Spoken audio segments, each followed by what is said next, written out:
Have you ever cried over something everyone else called small? A sentence, a look, a change in someone's tone? And while everyone moved on normally, you kept replaying it in your head for hours, maybe days. People told you you're too emotional. You take things too personally. You need to toughen up. But what if sensitivity isn't weakness? What if some people simply experience the world more intensely than others? Because the truth is, sensitive people don't just hear words, they feel them. They don't just notice emotions, they absorb them. And sometimes living in a world that rewards emotional numbness can make deeply sensitive people feel broken, even when they're not. In this video, we're going to explore the psychology behind highly sensitive people, why some people cry easily, why emotions hit them so deeply, and why sensitivity might actually be one of the most misunderstood strengths a human being can have. Being sensitive doesn't mean crying every second, and it definitely doesn't mean being weak. Psychologists use the term highly sensitive person to describe people whose nervous systems process information more deeply than average, which means sensitive people don't just react more emotionally, they notice more details, more tension, more changes in facial expressions, more emotional energy in a room. They can sense when someone is upset before a word is even spoken. Sometimes they notice tiny emotional shifts that other people completely miss. And because their brains process experiences deeply, emotions stay with them longer. That's why a harsh comment can echo in their mind for days. That's why sad movies hit them harder. That's why certain memories feel impossible to forget. To other people, it looks dramatic. But inside the sensitive person's mind, the experience genuinely feels more intense. Their emotional volume is simply turned higher. Crying is often treated like proof of weakness, but psychologically, crying is actually a release system, the body's way of processing emotional overload. Sensitive people cry easily because they feel emotions faster and deeper.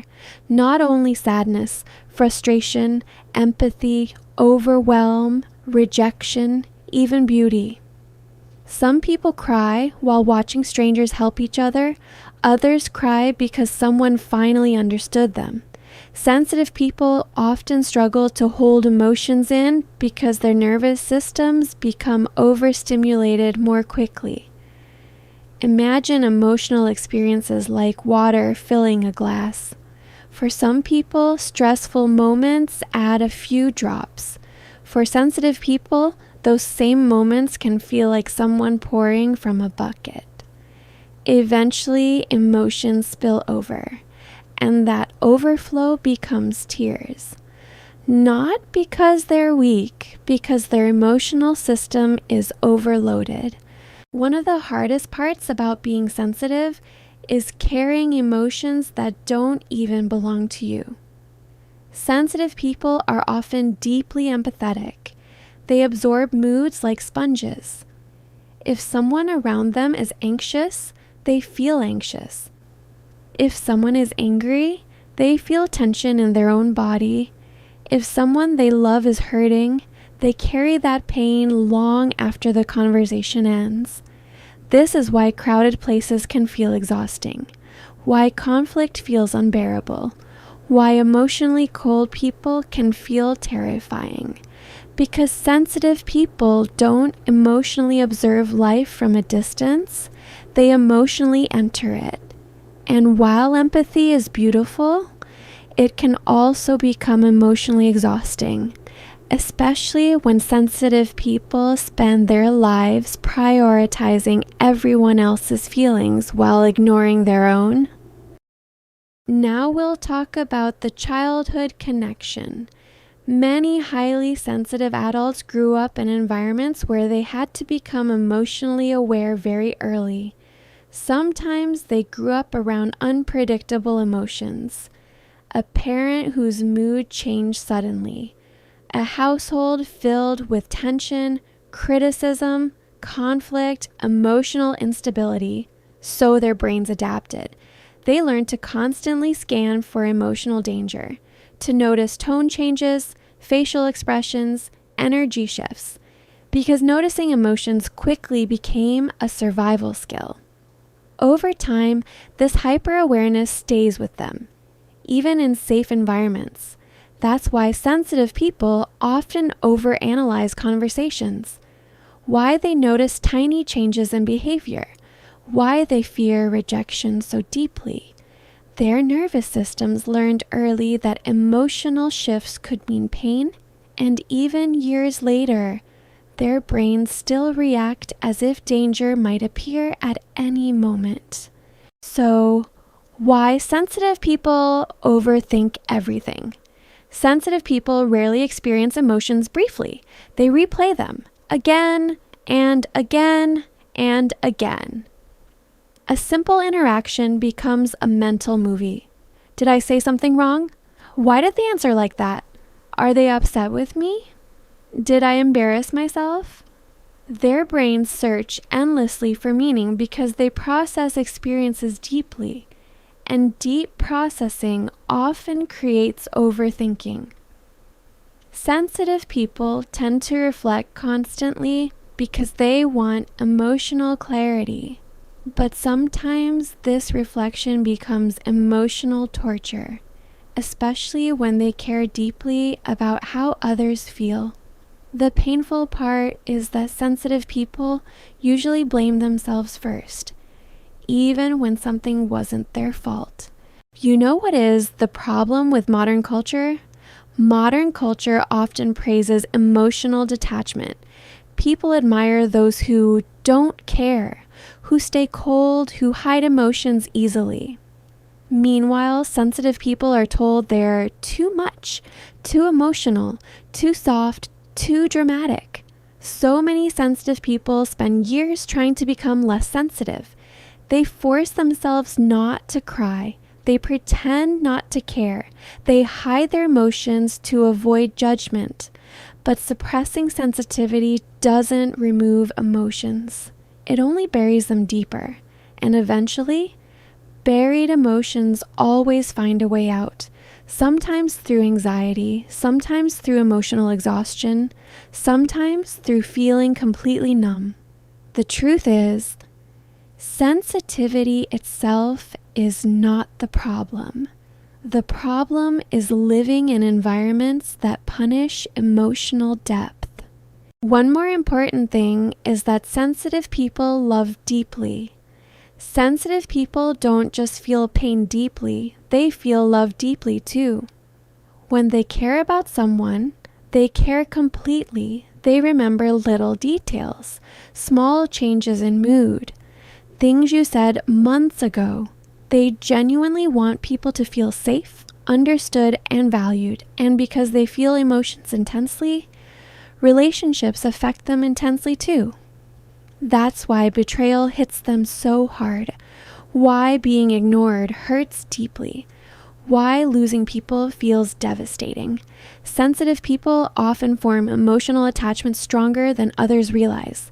So when someone leaves, it doesn't feel small. It feels like losing part of their emotional world. So why sensitive people get emotionally exhausted? Sensitive people spend huge amounts of energy processing emotions all day, not just their own emotions, everyone's.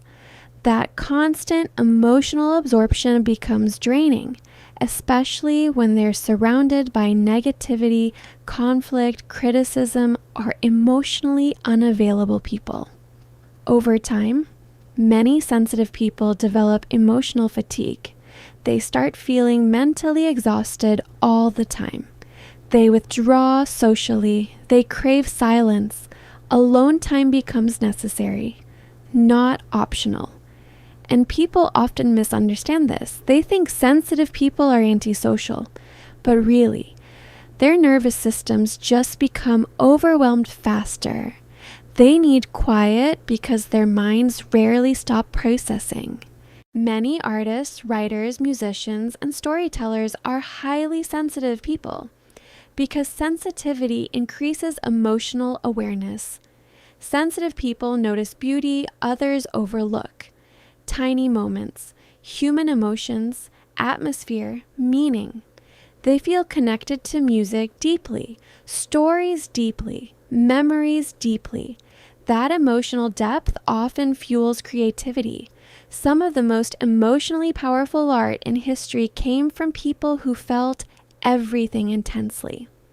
The same sensitivity that causes pain also creates empathy, imagination, emotional intelligence, and deep human connection. Now let's move to the dangerous side of sensitivity. Sensitivity without boundaries can become destructive. Sensitive people often tolerate unhealthy relationships too long. Why? Because they understand people deeply, even the people hurting them. They see pain behind bad behavior, they make excuses, they forgive repeatedly, and sometimes they become emotionally attached to fixing others. This can lead to emotional burnout, manipulation, and toxic relationships, especially when sensitive people confuse empathy with responsibility. Understanding someone's pain does not mean accepting mistreatment, and many sensitive people learn this lesson the hard way. One of the deepest pains sensitive people experience is feeling emotionally alone, because it's hard to explain emotional intensity to people who don't experience it the same way. Sensitive people often hear, "It's not a big deal," but to them, it is. Not because they want attention, but because their emotional experience genuinely feels larger. This creates shame. They start hiding their feelings, pretending they're okay, laughing while emotionally overwhelmed inside. And eventually, many sensitive people become experts at masking emotional pain. Not because they stopped feeling deeply, but because they got tired of being misunderstood. Here's what most people don't realize. Being emotionally numb is not strength. Real strength is feeling deeply without becoming cruel, caring deeply in a world that often rewards indifference. Sensitive people are often the ones who comfort others, who notice pain nobody else sees, who make people feel understood, who create emotional safety, who love sincerely, who stay kind even after being hurt. That isn't weakness. That takes enormous emotional strength. Maybe you cry easily. Maybe you overthink everything. Maybe emotions hit you harder than they seem to hit everyone else. And maybe people made you feel like that was something to be ashamed of. But sensitivity is not a flaw. It's a different way of experiencing the world. Yes, it can be painful, but it can also make someone deeply compassionate, deeply creative, deeply human. The goal is not becoming emotionally cold. The goal is learning how to protect your sensitivity without losing it. Because the people who feel everything deeply are often the same people who make others feel understood for the first time in their lives. And in a world becoming more emotionally disconnected every day, that matters more than most people realize. If you related to this video, you're definitely not alone. And if you enjoyed this kind of psychology and human behavior content, subscribe for more videos about emotions, habits, and the hidden psychology behind human behavior. See you in the next video.